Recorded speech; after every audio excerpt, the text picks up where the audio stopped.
यौगिक व्यवस्था जो होती है उसके बाद कुलकर व्यवस्था आती है। तो कुलकर व्यवस्था में 7 कुलकर होते हैं। उस समय पे 3 प्रकार की दंड नीतियां शुरू होती है, हाकार, माकार और धिक्कार।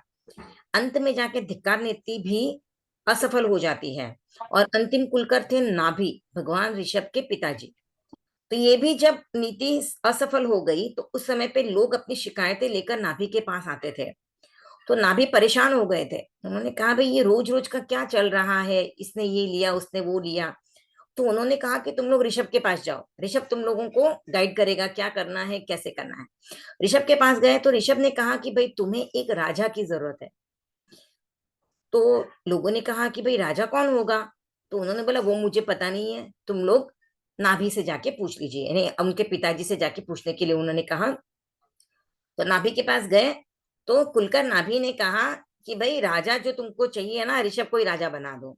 और ऐसे भगवान ऋषभ पहले राजा बने। उन्होंने समाज व्यवस्था का प्रवर्तन किया, लोगों को बताया किस तरह से क्या बनाना है, यानी सब आप देखिए जीरो से स्टार्ट किया था। सब बताना उनको बताया, धान कैसे उगाना है, खाना कैसे बनाना है, बर्तन कैसे बनाने हैं, तो सब उनको सिखाया। तो अगर हम देखें तो समाज व्यवस्था का प्रवर्तन करने वाले भी भगवान ऋषभ। और फिर उनका आयुष्य था 84 लाख पूर्व वर्ष का। इतने आयुष्य में उन्होंने 83 लाख पूर्व तक राज्य संचालन किया और उसके बाद उन्होंने धर्म तीर्थ का भी प्रवर्तन किया। तो संसार का मार्ग भी उन्होंने बताया कैसे करना है, उनका कर्तव्य था।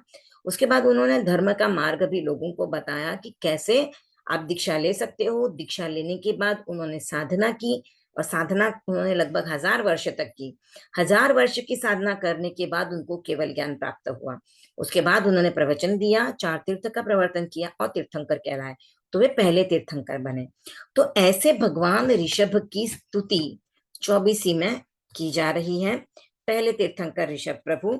अब तीर्थंकर ऋषभ प्रभु, जैसे मैंने पिछली बार भी बताया था कि प्रत्येक तीर्थंकर का जो नाम रखा जाता है उसके पीछे एक इतिहास होता है।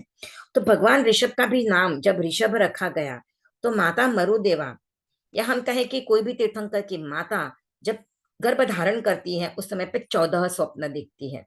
और 14 स्वप्न जो देखती है उसमें भगवान माता मरुदेवा ने जो पहला स्वप्न देखा वो था वृषभ, यानी बैल। तो बैल उनका पहला सपना था, इसीलिए उनका नाम वृषभ रखा गया। और ऐसे भी भगवान ऋषभ की जो दोनों जांग होते हैं, थाइस कहते हैं जिसको, उस पर वृषभ का चिन्ह था, इसलिए उनका नाम वृषभ रखा गया। वृषभ और ऋषभ दोनों ही एक ही तीर्थंकर, मतलब तीर्थंकर इनके ही नाम है। वृषभ जो है वो व्री, व को नीचे सी लगता है और वृषभ लिखा जाता है। और री यानी री जो है वो र और ई की मात्रा बन के बनता है। तो वृषभ नाम बोलते बोलते बोलते ऋषभ में कन्वर्ट हो गया।